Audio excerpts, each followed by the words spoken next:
The 28th month of the Russian invasion of Ukraine goes on, and the end does not appear in sight yet. Nevertheless, June 2024 may be remembered for the intensification of diplomatic activity around the war in Ukraine, as Kyiv and Moscow are trying to persuade the world to buy into their vision of future negotiations. Meanwhile, heavy battles continue raging in Donbas and Kharkiv. This is another Kings and Generals update on the unprovoked Russian invasion of Ukraine. Fans of modern warfare would surely enjoy our series on the World War II North African campaign and Pacific War, available exclusively to our YouTube members and patrons via the links in the description and pinned comment. Join their ranks and watch the series on the Albigensian Crusade, Fall of Sparta, First Punic War, Italian Reunification Wars, History of Prussia, Biography of Sulla, Russo-Japanese War, Reconquista, Persian Wars, and War of Spanish Succession, and much more. Thanks for supporting us. After achieving a minor breakthrough in the border areas of the Kharkiv Oblast, the Russian army was stalled north of Lipsy and in Vovchansk.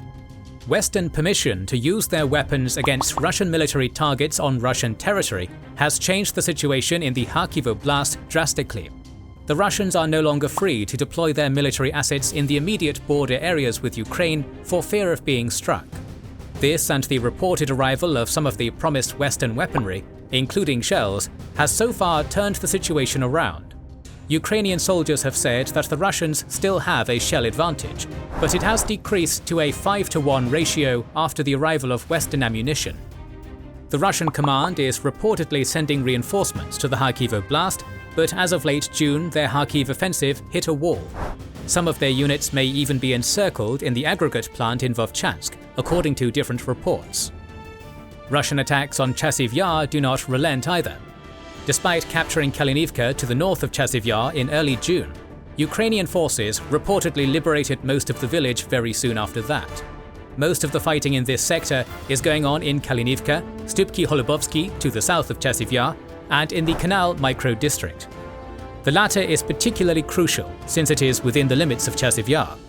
The Russians have established a foothold there since the early days of their offensive, but so far the Ukrainians have stood tall, preventing any meaningful advance on this axis. The situation for them is difficult, as the Russians regularly launch attacks, but the Ukrainians are standing their ground. But that is not the case in some other sectors of Donbas, where the Russian army has continued its creeping but continuous advance. They expanded the salient around Ocheretina by capturing Novo-Oleksandrivka, Novopokrovska and Sokil. Ukraine is still reportedly suffering from a manpower shortage on this axis.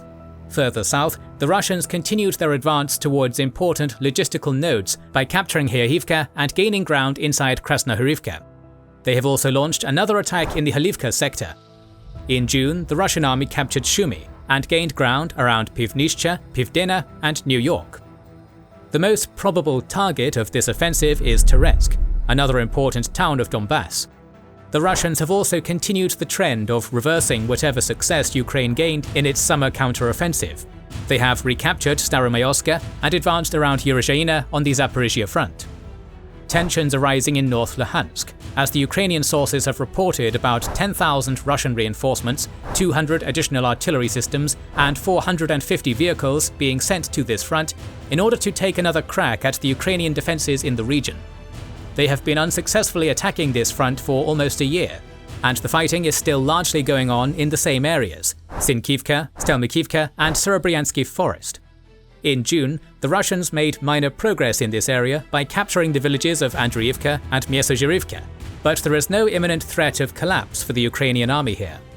The 3rd Brigade is successfully leading the defense of this front. So the trend in recent months has continued on the battlefield. Russia is attacking in different places at the same time, but they only find success in Donbas. However, the success in Donbas is steady and creates a problematic situation for the Ukrainian army, which is slowly retreating to strategically important areas. As stated many times before, Putin is confident in his war of attrition. He would love quick breakthroughs, but he is content with slowly bleeding Ukraine out, gradually taking its territory, and at the same time working towards the halting of Western military aid to Ukraine.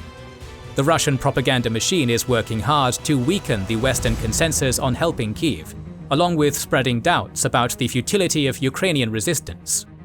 heavy losses do not trouble the Kremlin and the Russian public, which has grown indifferent to the war. So far, Russia has managed to avoid large-scale mobilization by offering good terms to sign contracts with the military and ensuring a steady flow of new recruits to the battlefield. According to Ukrainian military analyst Konstantin Meshevets, each of the 6 Russian combat groupings in Ukraine receives 2,000 to 1,000 personnel every month to compensate for their losses.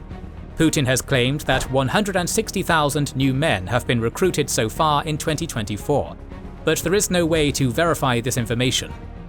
Having said that, Ukraine's situation has somewhat improved as well. It seems like they are past the point of crisis in early 2024, when Russia had several months of extreme firepower and manpower advantage on their side. In that period, they were successful in the Avdiivka sector, and they're still gaining ground in this area. But that is about it for their success in this period. Now, the Western military aid is slowly coming in, and the manpower shortages are expected to be less acute due to new mobilization measures bearing fruit at some point. Russia still holds a strategic advantage on the battlefield, but Ukraine has managed to stabilize the situation. Another important development was the dismissal of Lieutenant General Yuri Sodol from the command of the Joint Forces of Ukraine on June 24th. A few days before that, he was heavily and publicly criticized by the Chief of Staff of the Azov Battalion, Krotevich. He accused Sodol of killing more Ukrainian soldiers than any Russian general, implying heavy losses suffered by Ukraine in Kharkiv and in other sectors of the battlefield.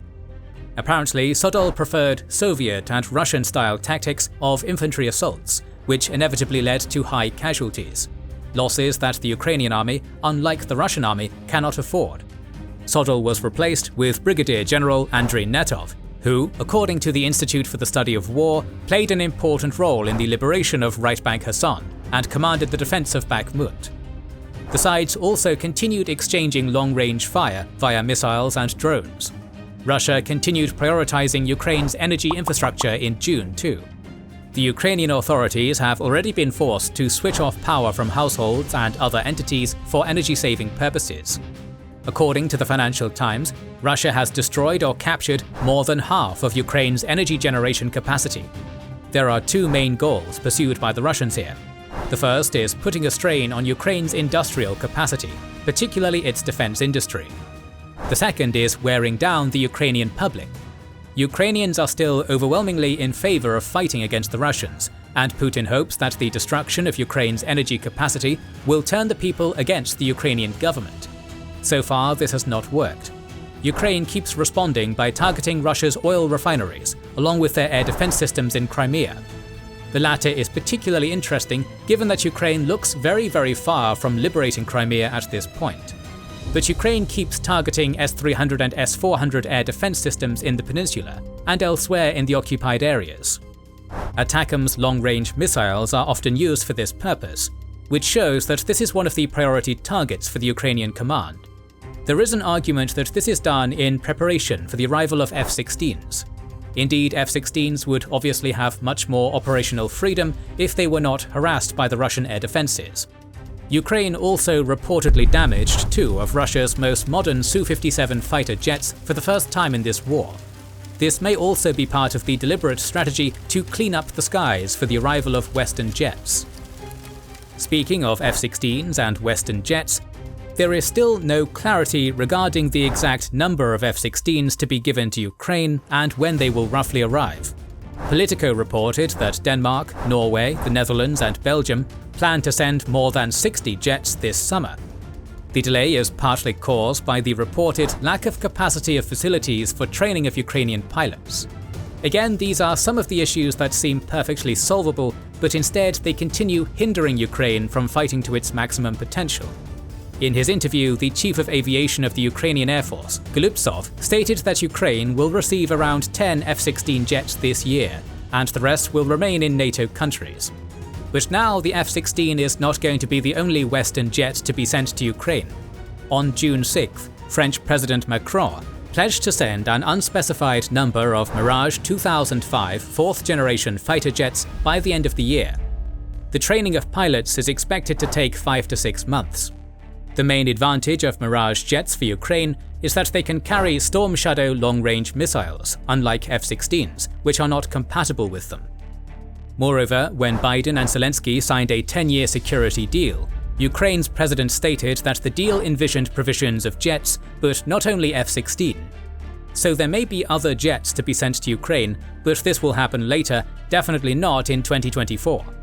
The United States also pledged more Hawk air defense system missiles, Stinger missiles, TAL missiles, HIMARS ammunition, artillery shells, M113 armored personnel carriers, and Javelin anti-tank guns, worth $225 million.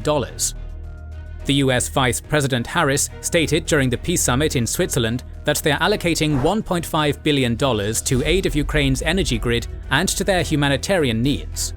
Along with that, the New York Times reported that the United States will ensure the arrival of another Patriot system in Ukraine in the upcoming days.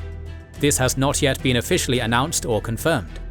In other news, the US National Security spokesperson Kirby stated on June 20th that from now on the US is going to prioritize the sending of Patriot missiles straight to Ukraine as soon as they're manufactured. Italy has pledged another SAMP-T air defense system, while on June 20th, Romania announced its decision to send another Patriot system to Ukraine. Another Patriot system was promised by the Dutch Defense Minister Kajsa Ollongren a few days later. Protecting the air against increasing missile and drone attacks is one of the priorities for Kyiv, and its allies are answering the call. Germany announced another major military aid package on June 14th, which includes 10 Leopard 1A1 tanks, 20 Marder vehicles, Iris-T air defense systems, 3 HIMARS, demining, engineering and bridge-laying vehicles, shells and small arms. After promising the aforementioned Mirage jets, France also made commitments to train an additional 4,500 Ukrainian soldiers, along with providing €200 million for financing Ukraine's critical infrastructure.